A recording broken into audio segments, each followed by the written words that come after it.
पढ़ेंगे हम लोग किसको, रसखान को, रसखान का सवैया। जैसे सूरदास का पद, कबीर की साखी, ललद्यत का वाक, वैसे ही रसखान का सवैया। यानी रसखान ने जो लिखा है ये सवैया छंद में लिखा है। ठीक है। रसखान का मूल नाम जो है, इनका मूल नाम था सैयद इब्राहिम। मूल नाम क्या था इनका?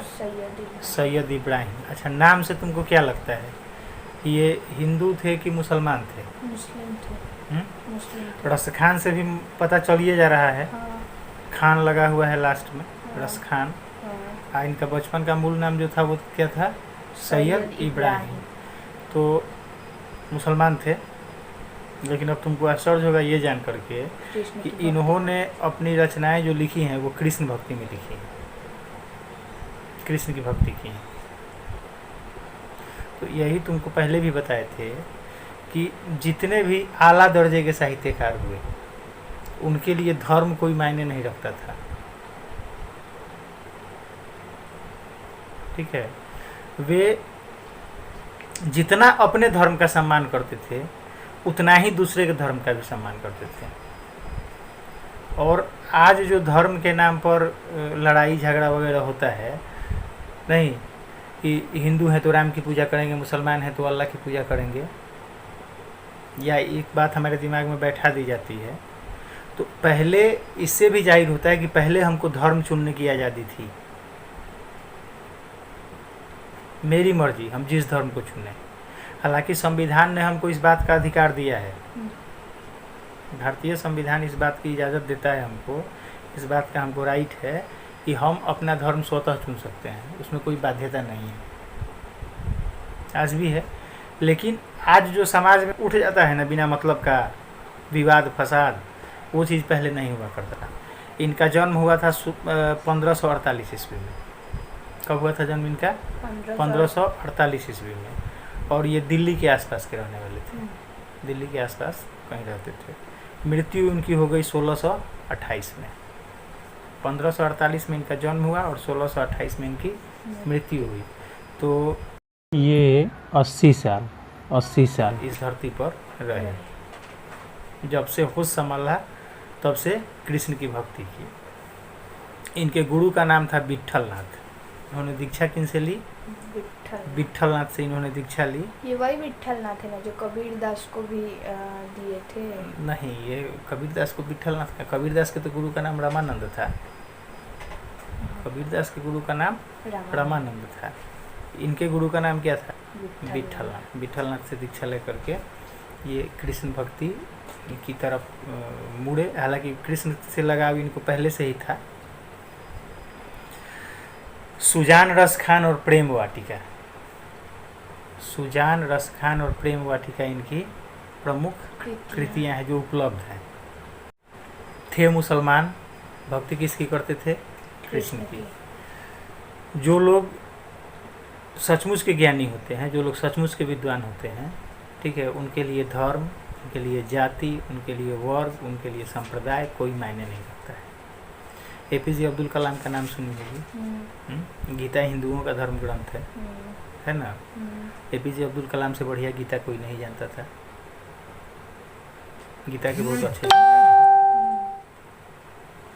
ठीक है, रामचरितमानस के बहुत अच्छे जानकार थे।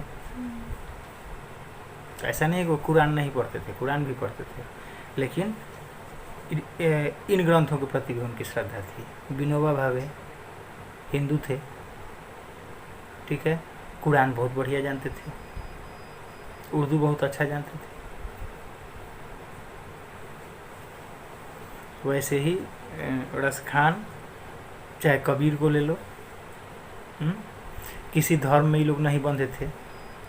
ललद्यत पढ़ी है इसके पहले, सीधे कहा है उन्होंने कि ज्ञानी है तो स्वयं को जान, यही है साहिब से पहचान। थल थल में बसता है सीधी, भेद न कर क्या हिंदू मुसलमान। यहाँ हम लोग जो पढ़ेंगे सवैया, तो इसमें सबसे पहला है, मानुष हों तो वही रस खानी बसों ब्रज गोकुल गाँव के ग्वारण। जो पशु हों तो कहाँ बस मेरो, चरो नित्यानंद की धेनु मझारन। पाहन हों तो वही गिरी को, जो कियो हरि छत्र पुरंदर धारन। जो खग हों तो बसेरो करौ मिली, कालिंदी कुल कदम्ब की डारन। कहीं तुमको इसमें अनुप्रास अलंकार दिख रहा है? फिर से पढ़ दे रहे हैं, ध्यान से सुनो, सुन के बताओ तो। मानुष हों तो वही रस खानी, बसों ब्रज गोकुल गांव के ग्वारन। जो पशु हों तो कहाँ बस मेरो, चरो नित नंद की धेनु मझारन। पाहन हों तो वही गिरी को, जो कियो हरि छत्र पुरंदर धारन।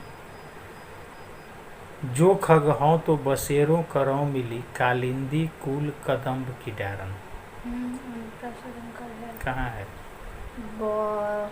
ये सब बार बार है, मतलब याद नहीं है तो कैसे बताएं कहाँ है? बसों ब्रज गोकुल गांव के ग्वारन, गांव के ग्वारन। बसों ब्रज बसों ब्रज, गोकुल गांव, गोकुल गांव के ग्वारन। ग्वारन। गोकुल गांव के ग्वारन में अनुप्रास अलंकार है। कालिंदी कुल कदम्ब की डारन में अनुप्रास अलंकार है। रसखान ने अपनी रचनाओं में ब्रज भाषा का प्रयोग किया है। इसका प्रयोग किया है ब्रज भाषा का। और इनकी रचनाओं में हमको एक चमत्कार देखने को मिलेगा, वही रोचकता देखने को मिलेगी। अब बहुत सहज और सरल शब्दों का प्रयोग किया है रसखान ने। सीधी सी बात है, मानुष हों तो वही रस खानी, बसों ब्रज गोकुल गांव के ग्वारन। ललोद्यत की का वाक्य पढ़ाते वक्त तुमको बताए थे हम कि मनुष्य का जन्म कितने बार के बाद मिलता है? 84 लाख बार के बाद मनुष्य का जन्म मिलता है। इतना घूम घुमा करके हमको मनुष्य बनना होता है। रसखान कह रहे हैं, रसखान को भी ये बातें पता है, एक बार में तो मनुष्य बनेंगे नहीं, और ईश्वर की मर्जी, हमारे कर्म के अनुसार हमको जिस जीव में हमको भेज दे धरती पर, जिस जीव के रूप में हमको धरती पर भेज दे। लेकिन यहाँ वो ईश्वर से प्रार्थना करते हैं, ईश्वर से आराधना करते हैं कि यदि हम मनुष्य हों, यदि हमारे कर्म मनुष्य बनने लायक हों, तो हमको ब्रज का ग्वाला बना देना। क्या बना देना? मनुष्य के रूप में क्या बनाना है? ब्रज का ग्वाला। मानुष हों तो वही रस खानी, बसों ब्रज गोकुल गांव के ग्वारन। ठीक है। दूसरा कह रहे हैं कि ठीक है, हो सकता है कि मनुष्य नहीं बन पाए, उस लायक हमारे कर्म नहीं है। ललोद्यत ने भी कहा था कि व्यर्थ प्रयास हो रहे मेरे। तो यदि इनका भी प्रयास व्यर्थ हो गया हो, मनुष्य बनने लायक नहीं रहे हों, तब कह रहे हैं कि जो पशु हों तो कहाँ बस मेरो, चरौ नित नंद की धेनु मझारन।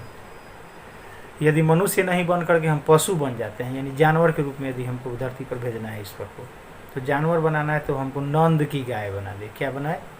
नंद की गाय। चरौ नित नंद की, धेनु का मतलब क्या होता है? गाय। तो नंद की गाय बनाए। यदि सोचता है कभी कि हो सकता है कि ईश्वर हमको मनुष्य नहीं बनाए, हो सकता है कि ईश्वर हमको जानवर भी नहीं बनाए, यदि हम, तब कह रहा है कि तब तुम हमको निर्जीव बना देना। पाहन हो तो वही गिरी को, जो कियो हरि छत्र पुरंदर धारण। पाहन यानी पत्थर, पाहन यानी क्या? पत्थर। तो पत्थर के रूप में वह उस पर्वत का हिस्सा बनना चाहता है जिसको कृष्ण ने अपनी उंगली पे उठाया था। जानती है ये कहानी? पुरंदर इंद्र को कहा जाता है। इंद्र से क्या हो गया था? उनका लड़ाई हो गया था, गुस्सा हो गया था, लड़ाई हो गया था। तो क्या हुआ? हाँ, कृष्ण से लड़ाई नहीं हुआ था, मतलब इंद्र को लगा कि कृष्ण ने हमारा अपमान कर दिया है। हाँ। किस उंगली पे उठाया था उन्होंने गोवर्धन पर्वत को? इस उंगली पे उठाया था। इसका नाम बताओ तो, पांचों उंगली का नाम किसको? तुमको बताए थे कि तुमको बताए हमको थे? याद है, बोलो। Little finger. नहीं, हिंदी न पढ़ रही है। इसका नाम क्या है? कनिष्ठा। इसका नाम क्या है? नहीं पता। नहीं पता। अनामिका। हिंदी वाला इसका नहीं नाम पता। माध्यिका। इसका नाम तर्जनी। और इसका नाम अंगुष्ठा। ये पांचों उंगलियों का हिंदी में नाम है। क्या क्या? अंगुष्ठा, तर्जनी, माध्यिका,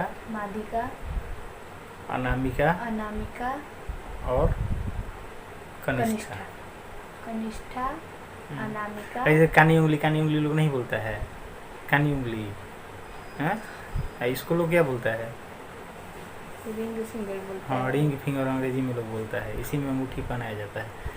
ठीक है। और ये मिडिल फिंगर। बिचली उंगली लोग कहता है। ये पहली उंगली। इसका किसी को नहीं पता है क्या है। Index finger. हाँ, अंग्रेजी में इंडेक्स फिंगर है इसको। इसका तो बहुत नाम है। क्या बहुत नाम है? ठेंगा लोग कहता है इसी को। नहीं। हाँ हाँ। हाँ, ये उंगलियां का प्रयोग किया जाता है। उंगली दिखाना एक मुहावरा है। उंगली दिखाना, चेतावनी वगैरह देने के लिहाज से इसका प्रयोग किया जाता है। चलो, तो पत्थर बनेगा कभी तो क्या बनेगा? गोवर्धन पर्वत का हिस्सा बनेगा। अब कह रहा है कि यदि पत्थर नहीं बने तो यदि हमको खग का मतलब होता है क्या? चिड़िया। यदि हमको चिड़िया बनाना है तो चिड़िया के रूप में हमको बनाओ कि जो खग हो तो बसेरो करो मिली कालिंदी कुल कदम्ब की डारन। कालिंदी कहा जाता है यमुना नदी को। ठीक है, कालिंदी किसको कहा जाता है? यमुना नदी को। तो यदि हमको पक्षी के रूप में हमारा बन रहा है, यदि हम पक्षी बन रहे हैं तो हमको कदम्ब की यमुना नदी के किनारे जो कदम्ब का पेड़ है उस पर रहने वाली चिड़िया बन। तो 4 रूपों में कवि जन्म लेना चाहता है, लेकिन चारों में उसका डिमांड है, उसकी मांग है। क्या? मनुष्य के रूप में गोकुल का ग्वाला। हाँ, जानवर के रूप में गाय, नंद की गाय। पत्थर के रूप में गोवर्धन पर्वत का हिस्सा। और पक्षी के रूप में कदम के डाल पर रहने वाली चिड़िया, जो कि कहाँ है? यमुना के किनारे है। तो आखिर इसके पीछे, ये बनने के पीछे कवि की क्या भावना है? क्या कृष्ण के आसपास रहना चाहता? यहाँ कवि की भावना ये है, कवि की इच्छा ये है कि हम जिस रूप में रहे ना, कृष्ण के नजदीक रहे। गोकुल के ग्वालों के साथ खेलते थे तो गोकुल का ग्वाला बन जाएगा तो कृष्ण उसके साथ खेलेंगे। नंद की गायों को चराने के लिए ले जाते थे तो नंद की गाय बन जाएगा, तब भी कृष्ण साथ में रहेंगे। गोवर्धन पर्वत को अपने उंगली पे उठाए थे तो वहां भी उसको कृष्ण का स्पर्श मिलेगा। नहीं, कदम के पेड़ पर बैठ करके क्या करते थे? बांसुरी बजाते थे तो वहां भी कृष्ण के सानिध्य में रहेगा, कृष्ण के नजदीक में रहेगा। यानी कवि चाहता है ना कि हम हर रूप में, हमारा जन्म चाहे जिस रूप में हो, हम अपने ईश्वर के आराध्य के नज़दीक रहें। ठीक है, तो ये कवि की इच्छा है। लेकिन अब ये सिर्फ कवि की इच्छा नहीं है, हम जिसको भी चाहते हैं ना, हम चाहते हैं कि हम उसी के नज़दीक रहें, चाहे जैसे रहे। हम जिसको भी चाहते हैं, हमारी इच्छा क्या होती है कि हम उसके नज़दीक रहें। अब भक्त तो अपने भगवान के नज़दीक रहना ही चाहता है। ठीक है, जिससे हमारा प्रेम है, जिससे हमारा लगाव है, जिसकी हम पूजा करते हैं, जिसकी आराधना करते हैं, ठीक है, या जिसकी इबादत करते हैं, हम क्या चाहते हैं? हम उसके नज़दीक रहें। ये पहले सवैया में कहा गया। अब इससे जुड़े प्रश्न तुमसे पूछे जा सकते हैं कि कवि मनुष्य के रूप में क्या बनना चाहता है? गोकुल का ग्वाला। पशु के रूप में क्या बनना चाहता है? नंद की गाय। पत्थर यदि बने तब क्या बनना चाहता है? गोवर्धन पर्वत का हिस्सा। पक्षी बने तब क्या बनना चाहता है? कि जो कदम के डार पर जो पक्षी रहती है यमुना के किनारे, हाँ, वो बनना चाहता है। अब तो ये हो गया कि अलग अलग रूपों में वो क्या बनना चाहता है। अब एक प्रश्न और पूछा जाए, क्यों बनना चाहता है? अपने ईश्वर के नज़दीक रहने के लिए। वो उसकी इच्छा ये है कि हम जिसकी पूजा करते हैं उसके नज़दीक रहें। ठीक है, तो इतना लगाव था रसखान को कृष्ण से। ठीक है, इससे भी ज़्यादा रसखान का लगाव तुमको दिखेगा, रसखान की आसक्ति दिखेगी दूसरे सवैया में। अगर ये क्वेश्चन आया कि मतलब रसखान कवि किसके पर निर्जीव बन के क्या बनना, मतलब क्या बनना चाहता था, तो जैसे कि मनुष्य के रूप में क्या बनना चाहता था? हाँ, तो वही ना बोलना पड़ेगा गोकुल का ग्वाला। सिर्फ ग्वाला नहीं, गोकुल का ग्वाला। हाँ, गोकुल का ग्वाला। जानवर के रूप में क्या बनना चाहता है? तो नंद की गाय। हाँ, सिर्फ गाय लिखने से नहीं। पत्थर बने तब क्या बनना चाहता है? तो गोवर्धन पर्वत का हिस्सा। सिर्फ पर्वत का हिस्सा नहीं। पक्षी के रूप में क्या बनना चाहता है? तो कदम्ब के डाल पर रहने वाली चिड़िया। वही कहें कि थोड़ा सा एक कंडीशन लगा दिया है, आप हमको बना दीजिए, इसमें कोई एतराज नहीं है, ईश्वर से कहता है कि हम जो बने, हमको इसमें कोई आपत्ति नहीं है, बस एक हल्की सी शर्त उसमें है, पक्षी बनाना है तो पक्षी बनाइए, लेकिन कहाँ का बना दीजिए हमको, कदम के डाल पर हाँ रहने तनि वाली। सा उसको हमको वहाँ रख दीजिए जहाँ कृष्ण बांसुरी बजाते हैं। पत्थर तो ठीक है, पत्थर बन जाएंगे, कोई आपत्ति नहीं है, लेकिन थोड़ा सा हमको गोवर्धन पर्वत का हिस्सा बना दीजिए। पशु बनाना है ठीक है, बन जाएंगे पशु, लेकिन नंद की गाय बनाइए, वो किसकी, नंद की। और मनुष्य बनाना है तब तो अति उत्तम, लेकिन वहाँ भी कंडीशन है। वहाँ क्या कंडीशन है, गोकुल का वाला बनना है। नहीं, तो इसको तुम कंडीशन कह लो, उसकी इच्छा कह लो, उसकी मांग कह लो। दूसरा है कि या लकुटी और कामड़िया पर राज तिहूँ पुरको तजिडारो, आठों सिद्धि नवो निधि के सुख नंद की गाय चराई बिसारो, रस खान कबों इन आखिन सो ब्रज के बन बाग तड़ाग निहारो, कोटिक ऐ कल धौत के धाम कड़ील के कुंजन ऊपर बारो। इसमें बताओ कहाँ है अनुप्रास अलंकार? बोलो। कोटिक वाले में है। कोटिक ऐ कलधौत के धाम कड़ील के कुंजन ऊपर वारों। और ये भी बहुत आसानी से याद होगा, सोया भी जो है ना बहुत आराम से याद हो जाएगा, गीत के जैसा इसको गाया भी जा सकता है। या लकुटी और कामड़िया पर राज तिहूँ पुरको तजिडारों, आठों सिद्धि नवोनिधि के सुख नंद के गाय चराई बिसारों, रस खान कबों इन आखिन सो ब्रज के बन बाग तड़ाग निहारों, कोटिक ऐ कल धौत के धाम कड़ील के कुंजन ऊपर वारों। आसान भाषा तो नहीं है इनका। आसान देखो आसान इसलिए नहीं लग रहा है कि ये ब्रज की भाषा है, और दूसरी चीज़ ये है कि 1548 में इनका जन्म हुआ था, 1628 में इनकी मृत्यु हुई, तो जाहिर सी बात है कि जन्म लेते लेते तो कोई कविता नहीं लिखेगा, नहीं ना लिखेगा। लेकिन इसमें हमको 1555-60 के आसपास की भाषा ना हमको दिखती है, तो उस समय हिंदी का यही रूप स्वरूप था। ठीक है, एक ब्रज भाषा है, तो ऐसे ही शब्दों का प्रयोग किया जाता था। आज क्या है कि आज भाषा का स्वरूप बहुत इधर उधर हुआ है। हमने बताया ना तुमको, साहित्य लिखे जाते हैं तो तत्काल जो परिवेश होता है, जो भाषा होता है, जो माहौल होता है, जो समाज होता है, उसी के अनुरूप लिखे जाते हैं साहित्य। तो आज तो हम लोग अजबे गजब लिखते हैं। गुड नाइट को GDNT लिख देते हैं, तो GDNT लिख दिए तो गुड नाइट लिख भी दिए, या गुड नाइट उसको पढ़ने वाला पढ़ भी लेता है। थैंक्स को हम लोग THX लिख करके मैसेज कर देते हैं, तो इधर से हम कर भी दिया, उधर से पढ़ने वाला पढ़ भी लिया। नहीं, तो आज भाषा का स्वरूप ये है, तो इसलिए आज के हिसाब से तुमको क्या लग रहा है कि नहीं आसान भाषा नहीं है, लेकिन ये भाषा एकदम सहज है, एकदम सरल है। मनुष्य, मानुष, क्या मनुष्य? मनुष्य कह रहे हैं, मानुष कह रहे हैं, हैं? तो ललद्यत की रचनाएं आज तक क्यों लोगों की जुबान पर चढ़ी हुई हैं? कबीर की रचनाएं आज तक क्यों लोगों की जुबान पर चढ़ी हुई हैं? कि आम बोलचाल की भाषा का प्रयोग हुआ है। प्रेमचंद की कहानियों को हम लोग क्यों इतना पसंद करते हैं? आम बोलचाल की भाषा का प्रयोग किए हैं। संस्कृत को जैसे कि उसमें इसके पहले तुमको बताया गया कि पंडिताऊ भाषा का प्रयोग नहीं किया है, फारसी वगैरह दरबारी भाषा का प्रयोग नहीं किया है। बहुत सहज, बहुत सरल शब्दों का प्रयोग किया गया है। 2-4 बार जब इसको आप पढ़िएगा, एकदम आसानी से पढ़ने लगेगा।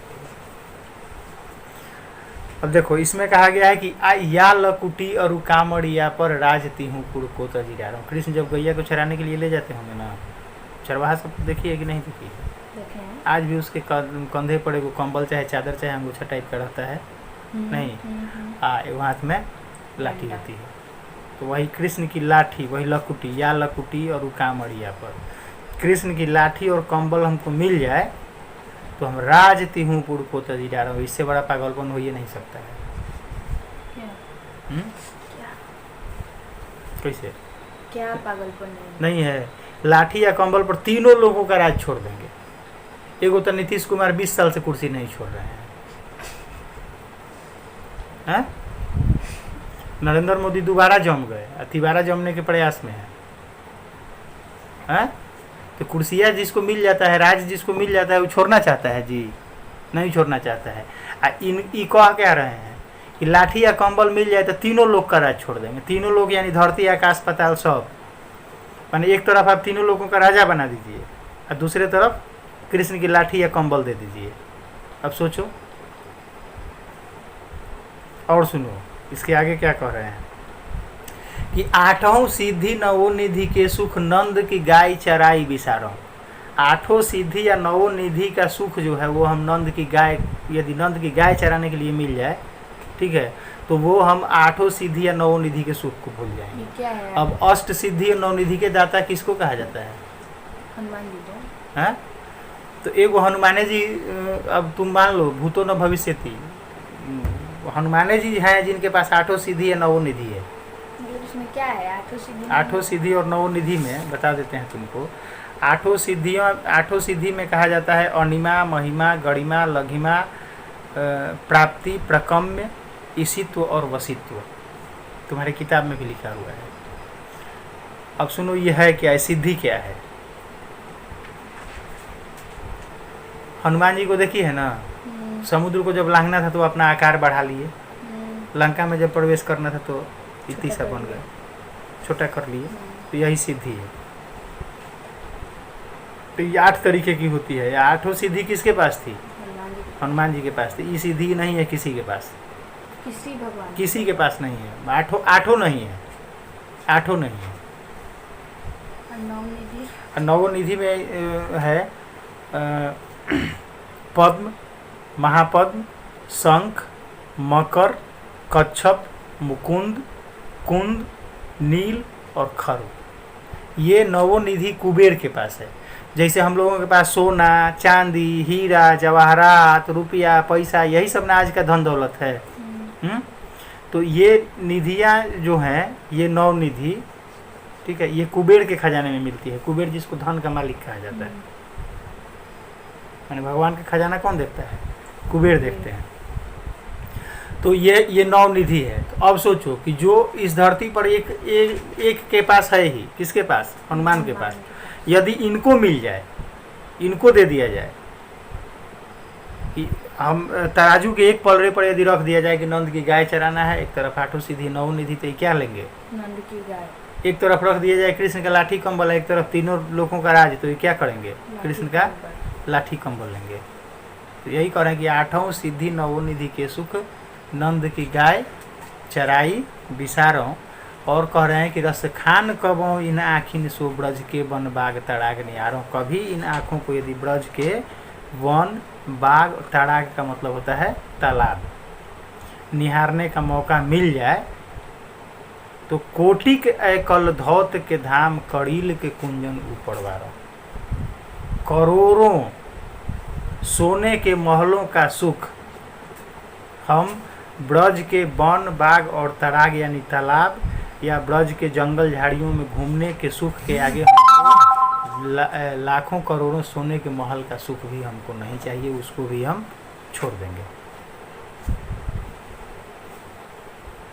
तो आप सोचो कि कितनी पराकाष्ठा है भक्ति की। एक तरफ बड़ा से बड़ा सुख, एक तरफ कृष्ण की छोटी से छोटी वस्तु, लेकिन इनके लिए महत्वपूर्ण क्या है? कृष्ण की भक्ति, कृष्ण से जुड़ा हुआ छोटा से छोटा चीज़ भी इनके लिए मायने रखता है। और दुनिया में कोई सुख हो, कोई सिद्धि हो, कोई निधि हो, इनको नहीं चाहिए। अब इसमें तुमसे प्रश्न पूछा जाएगा कि लाठी और कंबल पर क्या छोड़ना चाहते हैं वो? क्या छोड़ देंगे लाठी और कंबल यदि उनको मिल जाए तो? तीनों लोगों का सुख, तीनों लोगों का सुख मतलब हाँ, अगर उनको राजा, तीनों लोगों का राज, ठीक है।